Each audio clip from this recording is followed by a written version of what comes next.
Hello guys, welcome you all on my YouTube channel. तो कैसे हैं आप सभी? आई होप बहुत बढ़िया होंगे। हाजिर हूँ एक और नई वीडियो के साथ। आज की वीडियो है फार्माकोलॉजी एमसीक्यूज। ठीक है, तो हर टॉपिक के ऊपर मैंने अब सोचा है कि एमसीक्यूज लाया करूँगा जो कि काफ़ी सारे एग्ज़ाम में हेल्पफुल होते हैं। ठीक है, जैसे फार्मासिस्ट हो गया, जी पैट हो गया। ठीक है, तो काफ़ी बुक्स पढ़ के जो है फिर एमसीक्यूज़ निकाले जाते हैं। एक दो बुक्स तो पढ़नी पड़ती है, उसके बाद मैं कम से कम 10-15 जो भी एमसीक्यू इकट्ठे होते हैं उनको लेके आता हूँ। आज है first, what bird is morphine derived from, कि मॉर्फिन बर्ड जो है वो कहाँ से डिराइव्ड हुआ है। ठीक है, तो पहला ऑप्शन है हमारे पास मॉर्फिन, मॉर्फस, मॉर्फ्यूस एंड मॉर्लोगस। ठीक है, तो इसका सही आंसर है ऑप्शन सी। तो जो मॉर्फिन बर्ड है वो मॉर्फियस, MORPHEUS, ठीक है, मॉर्फियस बर्ड से निकला है। ठीक है, और जिसका मतलब होता है गॉड ऑफ ड्रीम। ठीक है, तो मैं इसमें आपको जो भी एमसीक्यूज लाया करूँगा, मेरी पूरी यही कोशिश रहेगी कि उनके बारे में मैं आपको थोड़ा बहुत शॉर्ट सी डिटेल बता दूं कि ये कैसे, कहाँ से, कब, क्या, इन चीज़ों के बारे में। ठीक है, तो ये जो है मॉर्फियस जो बर्ड है, ये मतलब मॉर्फिन बर्ड मॉर्फियस से निकला हुआ है। और इसके बाद ये जो मॉर्फिन था, ठीक है, इसको 1806 में किसने, फ्रेडरिक विलम एडम सर्टेनर, मैं इसका ये नाम लिख दूंगा, सर्टेनर, SERTUREN। ठीक है, सर्टेनर ने जो थे इसको डिस्कवर्ड किया था। ठीक है, उसने जो थी आइसोलेशन की थी, isolation of pure substance morphine जो था इन ओपियम, ओपियम से जो था वो मॉर्फिन को जो था वो निकाला था। ठीक है, और इसका जो यूज़ होता है वो किसके लिए होता है, पेन रिलीफ और कंट्रोल में, हेडेक कंट्रोल। ठीक है, पेन रिलीफ और कंट्रोल ऑफ डाइसेंट्रीज, इन सब में इसका यूज़ होता है मॉर्फिन का। तो ये है, इसका ऑप्शन है सी, करेक्ट ऑप्शन इज सी। ठीक है, नेक्स्ट क्वेश्चन के ऊपर चलते हैं। What was first synthetic die ever made. ठीक है, जो फर्स्ट सिंथेटिक डाई थी वो कौन सी थी। ठीक है, उसका क्या नाम था वो हम पढ़ेंगे। सबसे पहले है डाई मिथाइल, फिर बी है मिथाइल ब्लू, सी है कार्बोनाइल ब्लू एंड डी है महुआ। ठीक है, तो महुआ इसका नाम ही बता रहा है आपको, अलग सा नाम है, तो ऑप्शन डी महुआ जो है ये एक सिंथेटिक डाई थी, जो फर्स्ट सिंथेटिक डाई थी, डिस्कवर्ड की गई थी। किसके द्वारा डिस्कवर्ड की गई थी, विलियम, याद रखेंगे, विलियम हेनरी पेरकिन। विलियम की स्पेलिंग है WILLIAM, हेनरी HENRY, और पेरकिन PERKIN। ठीक है, इन 1856 में। और उस टाइम जो थे विलियम हेनरी पेरकिन जो थे 18 साल के थे जब उन्होंने जो था ये निकाली थी, तब वो 18 साल के थे। तो यहाँ से MCQ ऐसे नहीं जैसे मैंने बनाया कि सिंथेटिक डाई कौन से फर्स्ट, वैसा ही पूछा जाएगा आपसे। आपसे ये भी पूछा जा सकता है कि किसने डिस्कवर्ड की थी फर्स्ट सिंथेटिक डाई और किस ईयर में। तो ये 1856 में जो था वो विलियम हेनरी पेरकिन ने जो थी वो डिस्कवर्ड की थी। सर नेक्स्ट क्वेश्चन की तरफ बढ़ते हैं। कौन बनेगा करोड़पति में आपका तीसरा सवाल है, ऐसे बोलते हैं ना। नेक्स्ट क्वेश्चन की ओर बढ़ते हैं हम। थर्ड क्वेश्चन है, रुको अभी पहले मैं आपको क्वेश्चन बता दूं, उसके बाद पेन को निकालते हैं। हाँ जी, थर्ड क्वेश्चन है, हु डिस्कवर्ड एम्फीटेमाइन। ठीक है, एम्फीटेमाइन किसने डिस्कवर्ड की थी। तो सॉरी, यहाँ पे मैंने थोड़ा गलत लिख दिया है, यहाँ पे होना था हु डिस्कवर्ड एम आरसिफिनेमाइन। ठीक है, क्या होना था यहाँ पे, माफ़ करेंगे मुझे, यहाँ पे होना था कि who discovered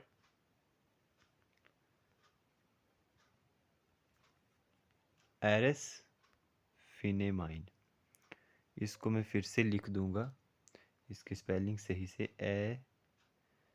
arrays sorry arrays फिनेमाइन, ये था। स्पेलिंग क्या थी हमारे पास, ये था एमसीक्यू कि एरेस फिनेमाइन को किसने डिस्कवर्ड किया था और ये है क्या चीज़। अब इसके बारे में मैं आपको डिटेल में बताता हूँ। तो हु डिस्कवर्ड एरेस फिनेमाइन, ठीक है। तो ऑप्शन है पॉल एरलिच, ठीक है,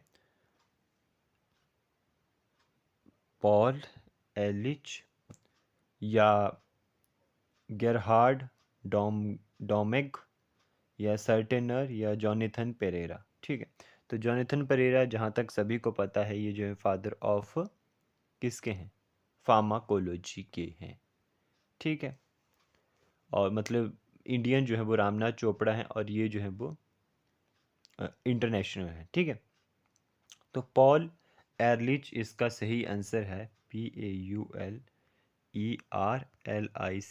एरलिच, ठीक है। यार मतलब लिखते बार जो होता है कभी कभी गड़बड़ हो जाती है, तो उसके लिए सॉरी, हो सकता है आगे भी कुछ हो, बट आई होप सो ना हो आगे, ठीक है, कोई भी गड़बड़। तो इसमें क्या है कि ये जो मैंने आपको अभी बताई, एरस फिनेमाइन को जो था किसने डिस्कवर्ड किया था, एरस फिनेमाइन को पॉल एलिच ने डिस्कवर्ड किया था, कितने में, 1907 में। और ये जो थी एक फर्स्ट एंटीबायोटिक भी इसको हम बोल सकते हैं, ठीक है। ये फर्स्ट एंटीबायोटिक थी बिफोर पेंसिलिन से पहले, शायद मैंने ये क्वेश्चन आगे डाला हुआ भी है।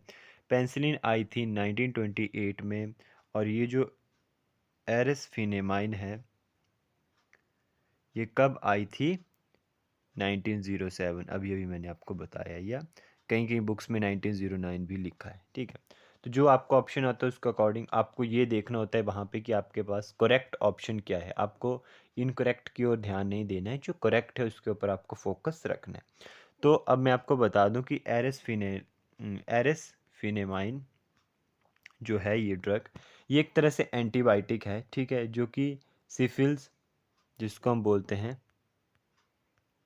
फिल्स की ट्रीटमेंट में यूज़ होती है, ठीक है, सेफिल्स की ये ट्रीटमेंट में यूज़ होती है। उसके बाद रिलैप्सिंग फीवर, रिलैप्सिंग फीवर का क्या मतलब होता है कि जो भी बैक्टीरिया के कारण काउज होगा, headache, muscle joint pain, nausea वगैरह, ठीक है, वो होता है रिलैप्सिंग फीवर।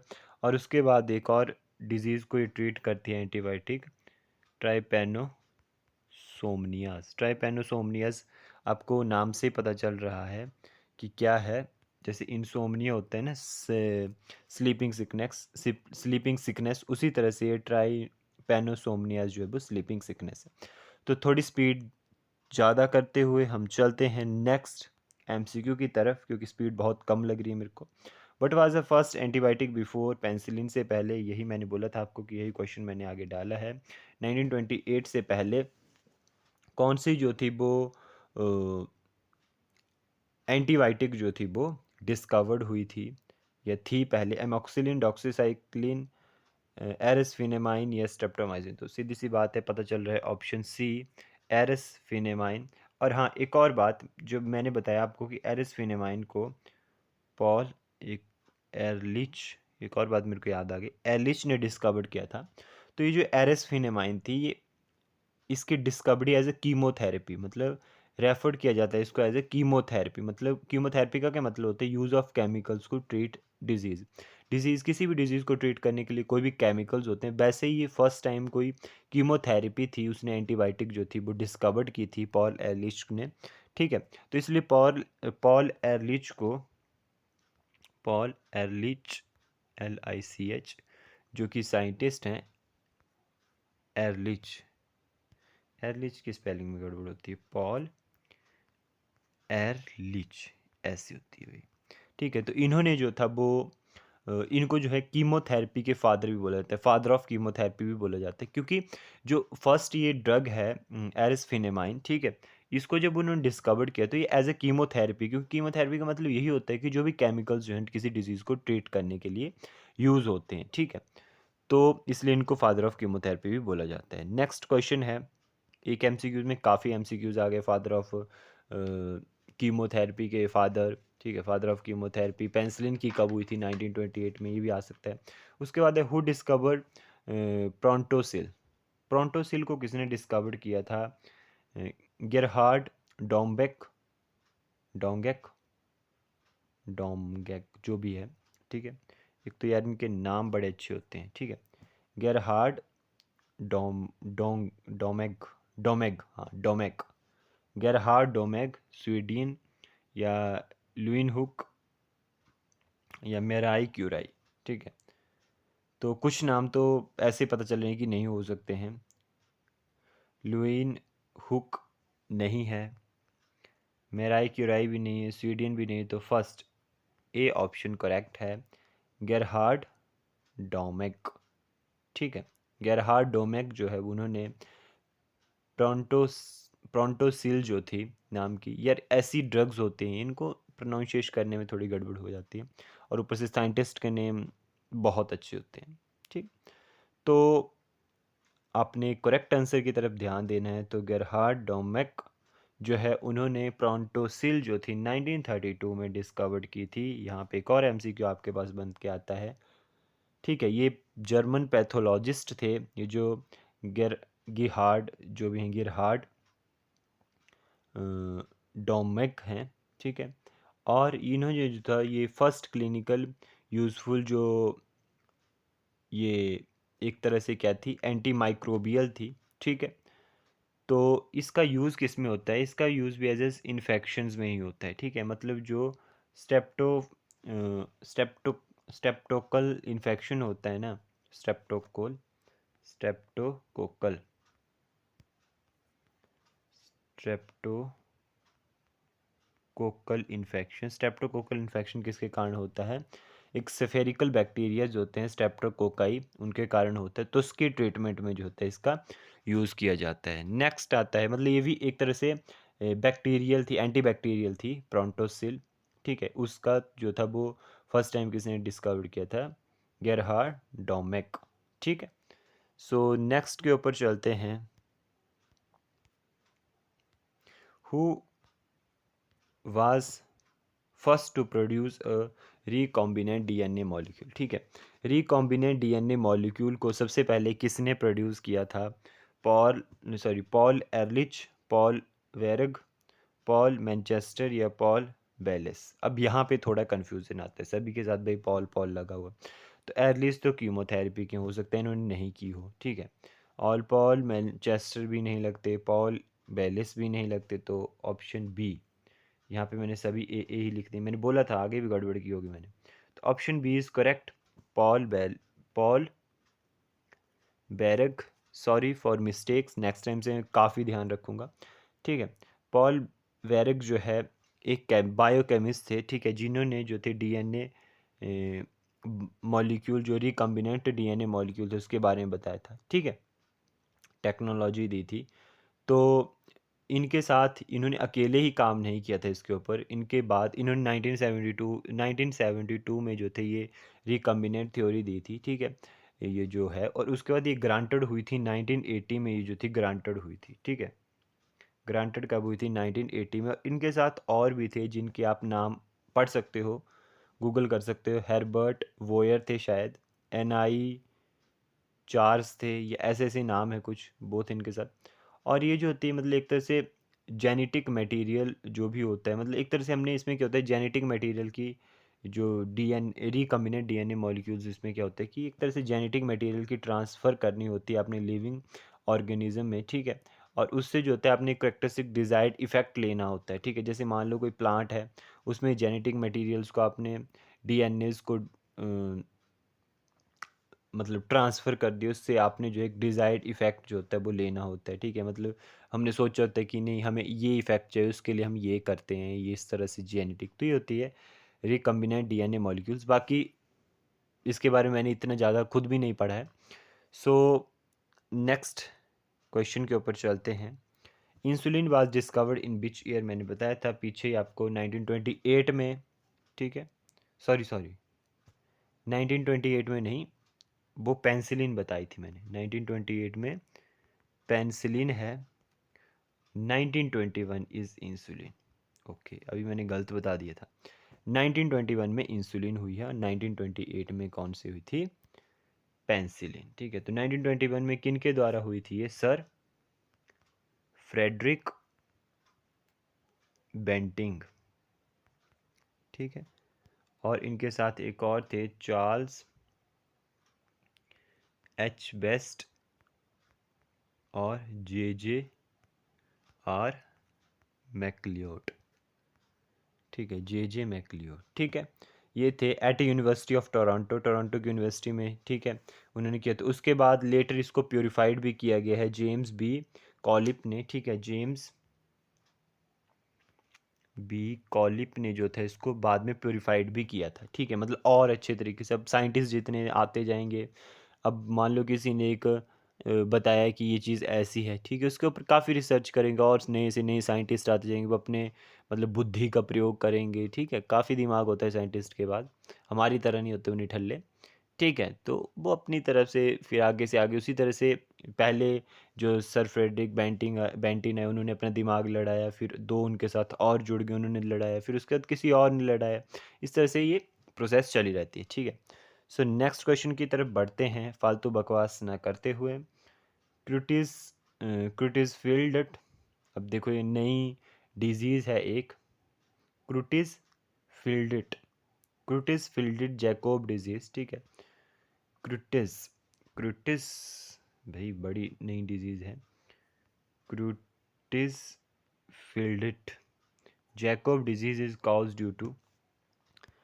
ठीक है, ये जो डिजीज़ है क्रूटिस फील्डिट, ये क्या होती है? सबसे पहले हम इसके बारे में जानते हैं, बाकी हम बाद में देखते हैं। तो ये एक तरह से ब्रेन डिसीज़ है। ठीक है, न्यूरोजनरेटिव डिजीज़ है, डिसऑर्डर है एक तरह से। न्यूरोजनरेटिव डिसऑर्डर आपने और भी पढ़ा होगा, पार्किंसन डिजीज़ भी आपने पढ़ी होगी न्यूरोजनरेटेड डिसऑर्डर में। ठीक है, तो इसमें क्या होता है कि ये जो क्रिटिस फील्डिट जैकोब डिजीज़ है, इसमें जो होता है वो एबनॉर्मल फोल्डिंग ऑफ प्रोटीन हो जाती है। ठीक है, जिसके कारण जो होता है प्राइन डिजीज़। ठीक है, मतलब पेशेंट जो होता है मर भी सकता है, एक ईयर के अंदर ऑनसेट, 1 ईयर ऑफ ऑनसेट के अंदर पेशेंट मर भी सकता है। तो एक तरह से फिर इससे अदर डिजीज़ जो मैंने बताया आपको, पार्किंसन डिजीज़ होती है ना, तो Parkinson, Alzheimer, hunting Huntington's disease. ठीक है, हंटिंगटन्स डिजीज़ क्या होती है? जिसमें मतलब ब्रेन के सेल ब्रेक जो होते हैं वो ब्रेक होना शुरू हो जाते हैं। ठीक है, सेल डैमेज होना शुरू हो जाते हैं। उस तरह से जो होती है ये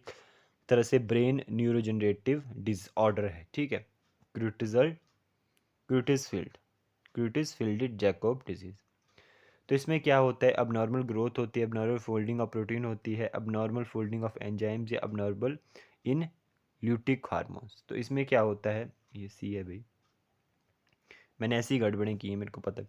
हाँ, तो इसमें जो है ऑप्शन बी इज़ करेक्ट। ठीक है, अब नॉर्मल फोल्डिंग ऑफ प्रोटीन हो जाती है, मैंने अभी अभी आपको बताया, उसके कारण ये डिजीज़ जो होती है वो हैपन्ड होती है। उसके बाद नेक्स्ट क्वेश्चन आता है हमारे पास भाई, फर्स्ट डिस्कवर्ड हार्मोन इज़, पहला डिस्कवर्ड हार्मोन कौन सा था? Secretin, insulin, thyroid stimulating hormone या पेप्सिन? तो पहला डिस्कवर्ड हार्मोन जो था वो सिक्रेटिन था, जो कि किसके द्वारा डिस्कवर्ड किया गया था? ऑप्शन ए इज़ करेक्ट ये। और ये जो था किसके द्वारा डिस्कवर्ड किया था? WM वायलिस के द्वारा डिस्कवर्ड किया गया था। ठीक है, इनके साथ कोई और भी था, ऐसा नहीं इन्होंने अकेले किया है। ठीक है, तो उनके बारे में आप रिसर्च कर सकते हैं। I think earnest H Starlink जो भी थे, ये थे इनके साथ। ठीक है, उन्होंने इसको डिस्कवर्ड किया था। ठीक है, और ये जो सिक्रेटिनिन हार्मोन है, ठीक है, सिक्रेटिनिन हार्मोन जो है ये 1902 में जो था वो डिस्कवर्ड हुआ है।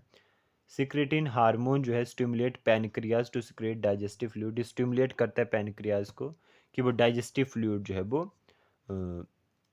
मतलब सिक्रीट करे। ठीक है, सिक्रेटिन है ये। उसके बाद मेरे पास नेक्स्ट क्वेश्चन आता है, but sorry when was thalidomide tragedy happen, thalidomide tragedy कब हैपन हुई थी? तो 1960 में जो थी वो थैलिडोमाइड ट्रेजेडी हैपन हुई थी। ठीक है, तो इसका मैंने सीधा इस ऑप्शन बता दिया कि थैलिडोमाइड ट्रेजेडी कब हुई थी, 1960 में हुई थी भाई, सी ऑप्शन, क्योंकि यार वीडियो काफ़ी लंबी हो जाती है फिर, क्योंकि मैं इसमें डिटेल में थोड़ा समझाने लग पड़ता हूँ, क्योंकि मैंने काफ़ी देखे यूट्यूब चैनल पे ऐसे आपको एमसीक्यूज़ ज़्यादा डिटेल में नहीं समझाएं, फिर भी मैंने कोशिश की है। मैं किसी की बुराई नहीं करना चाहता, लेकिन मैं ट्राई की है कि मैं कुछ आपको थोड़ा थोड़ा डिटेल बता सकूँ, ज़्यादा मैं भी नहीं बता सकता। तो 1960 में थैलिडोमाइड ट्रेजेडी हैपन हुई। तो 1950 में क्या हुआ था कि थैलिडोमाइड जो थी वो वाइडली यूज, काफ़ी ज़्यादा यूज़ होने लगी 1950 में थैलिडोमाइड, ठीक है। तो थैलिडोमाइड जो थी वो दी जाती थी treatment of nausea in pregnant women, ठीक है। जब भी मतलब किसी वुमेन को, कोई प्रेग्नेंट वुमेन थी, उसे नोजिया मतलब दिल मचली, जैसे वॉमिटिंग आने से पहले का है, ठीक है। वॉमिटिंग होती है कि आपको एक रिफ्लेक्स आ रहा है, ठीक है, जिससे आपका जो अंदर से जो भी मटेरियल वो निकलेगा, ठीक है, ठीक है। तो नौजिया होता है कि दिल मछली, मतलब आपको उसका फील आ रहा है एक तरह से, ठीक है। वॉमिटिंग का आपको हो नहीं रही अभी, मतलब जो आपको सिर्फ फील आ रहा है एक तरह से दिल मछली, तो उसमें जो थी आपको 1950 में काफ़ी वाइडली यूज़ थी ये, ठीक है। थैलिडोमाइड ये प्रेग्नेंट वोमेन्स को दी जाती थी, ठीक है। और फिर उसके कारण क्या हुआ कि इसका साइड इफ़ेक्ट्स क्या हुआ कि फोकोमीलिया, फोकोमीलिया जो था इसका साइड इफ़ेक्ट हुआ। फोकोमीलिया का मतलब क्या होता है? फोको मीलिया, मैं सोच रहा हूँ ऐसे लिखूँ अच्छे से, नहीं तो आप बोलोगे क्या ही लिख दिया है। फोकोमीलिया, फोकोमीलिया का मतलब होता है shortening of limbs. Shortening of limbs का मतलब है कि बच्चों के बाजू और पैर छोटे छोटे हो जाना, उनकी शॉर्टनिंग हो जाना, मतलब एक तरह से ये डिजीज़ ही थी, बर्थ डिफेक्ट था ये, बर्थ से फिर उनके पैर जो थे वो वैसे, या हाथ पैर जो भी थे वो वैसे हो जाते थे, ठीक है। लिम्स जात मतलब बेसिकली पैर के बारे में ही है कि उनकी शॉर्टनिंग ऑफ लिम्स, ठीक है, पैर और हाथों के, ठीक है, छोटे हो जाते थे दोनों। उसके बाद नेक्स्ट क्वेश्चन के ऊपर चलते हैं। But sorry, when was elixir sulfanilamide tragedy happen? एक और ट्रेजेडी आ गई भाई कि सल्फोना सॉरी सल्फेने सल्फेनेमाइट, ठीक है, सल्फिनलेमाइट, कब जो थी वो एलिक्सर सल्फेनिलेमाइड जो थी ट्रेजेडी हुई थी? तो ये जो थी 1986 में हुई थी, या 1963 में हुई थी, या 1937 में, या 1985 में? तो भाई कब हुई थी? तो ये हुई थी 1937 में, एलिक्सर सल्फिनिलेमाइड, ठीक है, सल्फेनिलेमाइड, ठीक है। तो इसमें जो था सोल्यूशन, इसमें सल्फेनिलेमाइड एलिक्सर किसका बना था? Solution of sulfanilamide in diethylene glycol, glycol, ठीक है, di in diethylene glycol में जो था वो सल्फेनिलेमाइड का सोल्यूशन था, ठीक है। तो इसमें क्या था कि ये जो था वो, इसमें क्या था कि ये जो जब मतलब ट्रेजेडी हुई 1937 में, उसके बाद जो था वो एफडीए ने जो है, एफडीए का क्या मतलब होता है, हाँ एक और आपको यहाँ फुल फॉर्म आ सकती है, federal food and drug act. ये कौन सा है? एफडीए, जो कि कब बना था? 1960 में, याद रखेंगे। तो 1937 में जब ये ट्रेजेडी हुई, तो ये एक्ट जो था अमेंडेड हुआ 1938 में, और फिर इस ड्रग जो थी इसके ऊपर बैन लगाना शुरू कर दी, क्योंकि इससे जो थी 105 चिल्ड्रंस की जो थी वो डेथ हो गई थी, मतलब 105 बच्चों की जो थी वो डेथ हो गई थी इस ट्रेजेडी के कारण, ठीक है। तो इसलिए 1938 में अमेंडेड आता है, ये एक्ट पास हुआ कि इसको जो है वो बैन कर दिया जाएगा, ठीक है। तो 1937 में ये ट्रेजेडी हुई थी। नेक्स्ट क्वेश्चन के ऊपर हम चलते हैं। Full form of IRB, IRB की क्या फुल फॉर्म है? Institutional review board, institute of research board, institute of reserve bank, none of this. तो इसका आंसर है इंस्टीट्यूशनल रिव्यू बोर्ड, ठीक है। कुछ लोग इसमें कंफ्यूज हो सकते हैं कि इंस्टीट्यूशन ऑफ रिसर्च बोर्ड नहीं, लेकिन option A is correct. Institutional review board, इसका काम क्या होता है बेसिकली, क्या पर्पस होता है इंस्टीट्यूशनल रिव्यू बोर्ड का? कि चेक दैट अप्रोप्रिएट स्टेप्स, मतलब जो भी अप्रोप्रिएट स्टेप्स जो हैं आपने याद रखने, अप्रोप्रिएट स्टेप्स, ठीक है, मतलब अप्रोप्रिएट स्टेप्स लिए जा रहे हैं, ठीक है, जो भी मतलब ह्यूमन के हक में, मतलब जो भी वेलफेयर में आप बोल सकते हो, ठीक है। तो मेरी कुछ आधी हिंदी हो जाती है, आधी इंग्लिश मिक्स, ठीक है। तो ह्यूमंस की राइट्स और वेलफेयर के लिए मतलब एक तरह से अच्छे डिसीजन, अप्रोप्रिएट मतलब डिसीजन लिए जा रहे हैं नहीं लिए जा रहे, उनको देखने के लिए आईआरबी होती है, इंस्टीट्यूशनल रिव्यू बोर्ड होता है। तो ज़्यादा इसके ऊपर ना जाते हो, नेक्स्ट क्वेश्चन है, when was FD act was introduce and amended. कब जो था ये एक्ट जो था वो इंट्रोड्यूस हुआ था और अमेंडेड हुआ था, ठीक है। तो मैंने पीछे आपको जो बताया वो इंट्रोड्यूस का बताया था 1960 में, ठीक है।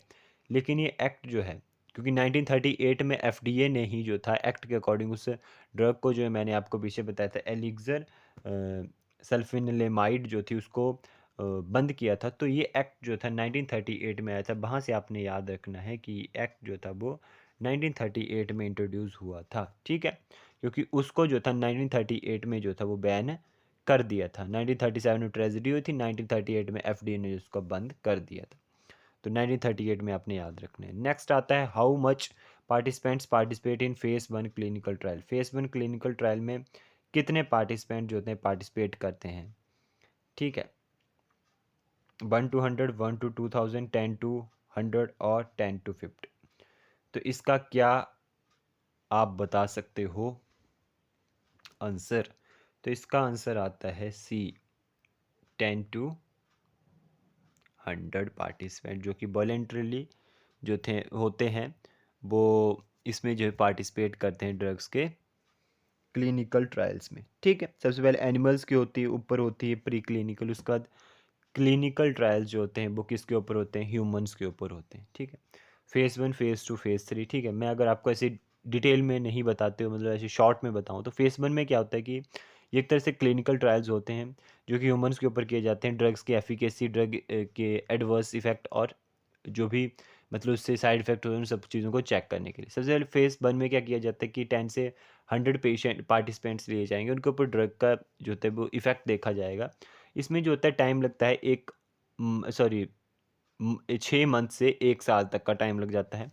फेज़ 2 में जो है वो 50 से 500 पीपल जो होते हैं लिए जाते हैं, 1 से 2 साल का टाइम लग जाता है। इसमें भी ड्रग एफिकेसी और साइड इफ़ेक्ट्स को चेक किया जाता है। फेज़ 3 में क्या होता है कि 3 से 5 साल का समय लग जाता है और 1000 से कुछ थाउज़ेंड तक लोगों को लिया जाता है। फेज़ 4 होता है मार्केट सर्विलेंस, जिसमें मतलब काफ़ी हज़ार लोगों को यूज़ किया जा मतलब उसमें पार्टिसिपेशन होता है। जैसे क्या होता है कि फ़ेज़ 4 में जैसे कोई ड्रग आपके मार्केट में आ गई है, ठीक है? वो आ जाती है 3 फ़ेज़ तक होने के बाद, मतलब वो करेक्ट है, ड्रग ठीक-ठाक है, उसके बाद भी वो मार्केट में आ जाती है। उसके बाद जो है वो मार्केट में आने के बाद उसके ट्रायल चले रहते हैं, ठीक है? लोग अपने जो भी बताएँगे कि हमें इससे ये इफ़ेक्ट हो रहा है, ये साइड इफ़ेक्ट हो रहा है, मतलब ज़्यादा जब एवरेज में, मतलब एक तरह से आप मान सकते हो कि ज़्यादा जब साइड इफ़ेक्ट होने लगेंगे उस चीज़ से, अगर सिर्फ़ 1-2 को, इक्के-दुक्कों को अगर कोई साइड इफ़ेक्ट होता है, तो उस ड्रग को बैन नहीं किया जाता है या उस ड्रग के ऊपर ज़्यादा रिसर्च नहीं की जाती है, ठीक है? लेकिन अगर काफ़ी ज़्यादा लोगों को उससे फिर कोई इफ़ेक्ट होने लगता है, तो उसके ऊपर रिसर्च चली रहती है साथ-साथ में, ठीक है? तो ये होता है मार्केट पोस्ट मार्केट सर्विलेंस में, ठीक है। तो ज़्यादा डिटेल में मैं किसी और दिन जो है आपको अलग से वीडियो बना के बता दूंगा। तो इसमें मैंने आपको बता दिया कि 10 से 100 जो होते हैं इसमें पार्टिसिपेंट्स होते हैं, ठीक है। But is the maximum time duration for phase 4 clinical trials के लिए कितना होता है? नो फिक्स्ड टाइम, कोई फिक्स टाइम नहीं होता है। Option A is correct. Next है, which drug elevated HDL cholesterol but have side effects of increase BP. क्या था? उसी तरह से अब मैं इसके बारे में बताता हूँ, ठीक है। ऐसी कौन सी ड्रग है जो कोलेस्ट्रॉल, एचडीएल, एचडीएल कोलेस्ट्रॉल होता है गुड कोलेस्ट्रॉल, सॉरी हाँ, गुड कोलेस्ट्रॉल जिसकी ज़रूरत होती है हमारी बॉडी में, बैड की नहीं होती है, ठीक है, जो कि लो डेंसिटी लिपोप्रोटीन होता है। एचडीएल हाई डेंसिटी लिपोप्रोटीन बोलते हैं। तो कौन सी ड्रग है जो इस गुड कोलेस्ट्रॉल को बढ़ाती है but have side effects in increase of BP, लेकिन इसके साइड इफेक्ट होते हैं बीपी को बढ़ाने में। तो इसमें कौन सी ड्रग है? एजिटिमिब, टॉर्सिट्रैपिड, सैल्ब्यूटामोल, प्रोपेनोलोल, ठीक है, ऑप्शन डी। तो इसमें जो है second option B is correct, torcetrapib. Torcetrapib, torcetrapib जो होता है वो इंक्रीज़ करता है एचडीएल को, लेकिन इसका साइड इफ़ेक्ट उसी तरह से कि साइड इफ़ेक्ट क्या है इसका, कि ये जो है वो कार्डियोवास्कुलर डिजीज़ के कारण जो है काफ़ी सारे लोगों की जो है जान ले सकती है या ले चुकी है। Increase mortality, increase mortality, mortality का मतलब है कि डेथ रेट। तो इससे जो है कार्डियोवास्कुलर डिजीज़ होती है, मतलब बीपी इंक्रीज होता है, हाइपरटेंशन हो गया और उसके कारण जो होता है वो डेथ तक हो सकती है। ठीक है, तो ये इसका साइड इफ़ेक्ट है। नेक्स्ट आती है आपके पास, which drug is effective to relieve symptoms related mountain sickness. Mountain sickness के लिए कौन सी ड्रग जो होती है वो इफ़ेक्टिव होती है, मतलब जिसको पहाड़ियों पर से डर लगता है तो उसको कौन सी जो है वो दी जाती है ड्रग। ठीक है, डाइमॉक्स, प्रोपेनोलोल, कैप्टोप्रिल, मिथाइल डोपा। तो इसमें होती है ए, ऑप्शन इज डाइमॉक्स, जिसको हम एसिटाजोलामाइड भी बोल देते हैं। ठीक है, नेक्स्ट है, which drug is given in combination with ezetimibe to treat high cholesterol. ठीक है, ये ड्रग है एजिटिमिव। ठीक है, इसके साथ किस ड्रग को देते हैं कि वो कोलेस्ट्रॉल लेवल को हाई करे और ट्राइग्लिसराइड लेवल को जो है वो हाई करे ब्लड में। ठीक है, तो एजिटिमिव के साथ जो है वो कौन सी दी जाती है, बिरापामिल, एटोरवेस एटोरवास्टैटिन या लोराजिपाम या निकोरेंडिल। तो इसमें जो होती है एटोरवास्टैटिन जो है दी जाती है, मतलब एक तरह से आप बोल सकते हैं कि स्टैटिन दी जाती है। ठीक है, एटोरवास्टैटिन दी जाती है। ठीक है, तो इसमें भी एक तरह से एक रिसर्च आती है कि जो ये कॉम्बिनेशन में एजिटिमिब दी जाती है एटोरवास्टैटिन के साथ। ठीक है, कि ये हाई कोलेस्ट्रॉल लेवल को मतलब ट्रीट करती है, जो भी हाई कोलेस्ट्रॉल लेवल या ट्राइग्लिसराइड लेवल होता है उसको ट्रीट करती है। ठीक है, तो ये जो दवाई है दी जाती है, मतलब कॉम्बिनेशन में दी जाती है दोनों ड्रग्स, तो ये भी पाया गया कि स्टैटिन अकेले भी उस काम को करने में सक्षम है, मतलब अकेले भी उस काम को कर देती है, ज़्यादा इफेक्ट शो करती है एज़ कम्पेयर टू कॉम्बिनेशन। ठीक है, ट्रायल से ये डेमोन्स्ट्रेशन हुई। फोर्थ जो मैंने बताया आपको, पोस्ट सर्विलेंस ट्रायल, जब वो मार्केट में आ गए उसके बाद आपको जो उसके इफेक्ट का पता चलता है। ठीक है, तो इसी तरह से कॉम्बिनेशन से ज़्यादा ये स्टैटिन जो है, एटोरवास्टैटिन जो है, ये अलग जो है काफ़ी इफेक्ट शो कर देती है। ठीक है, इन हाई कोलेस्ट्रॉल ट्राइग्लिसराइड को ट्रीट करने के लिए। नेक्स्ट आता है आपके पास, full form of PDUFA, prescription drug user fee या prescribed drug fee act, patient drug use free application, none of this. तो यहाँ पे फर्स्ट ऑप्शन ए जो है करेक्ट है, prescription drug user fees act. ठीक है, ये जो होता है वो एक तरह से फुल फॉर्म है प्रिस्क्रिप्शन ड्रग यूज़र फी एक्ट, जो कि 19, हाँ जी, इसमें एक और MCQ आपके साथ जुड़ जाएगा, जो कि 1992 में मतलब किया था, prescription drug user fees act पारित एक तरह से, और इसको रिन्यूड किया गया है। कब किया गया रिन्यूड? 2007। ये आपसे क्वेश्चन पूछा जा सकता है। नेक्स्ट क्वेश्चन है, हाँ जी भाई, अब तो मेरे फ़ोन की बैटरी भी चल पड़ी, तो अब अंतिम क्वेश्चन की ओर चलते हैं। In phase 1 of clinical trial how much volunteers participate in participants are participants. ठीक है, ये गलती से क्वेश्चन दो बार हो गया है, क्योंकि मैंने पीछे भी इस क्वेश्चन को जो है वो पूछ लिया है, जिसका ऑप्शन बी जो है वो सही है। ठीक है, तो इसी के साथ वीडियो को समाप्त करते हैं। Thank you guys, thank you so much for watching, take care, bye bye. मिलते हैं एक और नई वीडियो के साथ। Thank you.